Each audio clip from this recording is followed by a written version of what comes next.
ছিল না। এর আগে নিয়মিত কমিটি ছিল কোনটা? স্যার আপনি সেই কাজটা করার কারণে আপনার কাছে আমরা সকলে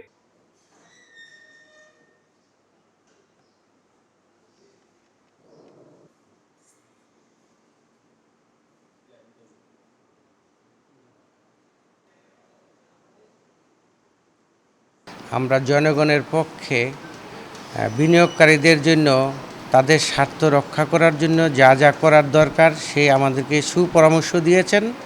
সুতরাং জনগণের স্বার্থে বিনিয়োগকারীদের স্বার্থে যা যা দরকার ইনশাল্লাহ সেই কাজগুলো আমরা করার জন্য শতভাগ চেষ্টা করতেছি।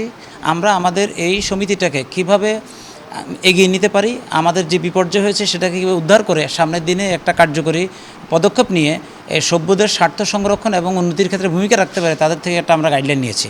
ইনশাআল্লাহ তাদের পরামর্শ নিয়ে এবং বিধি মোতাবেক আমরা আমাদের কার্যক্রম চালিয়ে যারা সভ্য আছে তাদের যে আশা আকাঙ্ক্ষা এটার প্রতিফলন আমরা ঘটাবো, এটা আমাদের বিশ্বাস এবং আমার কমিটমেন্ট।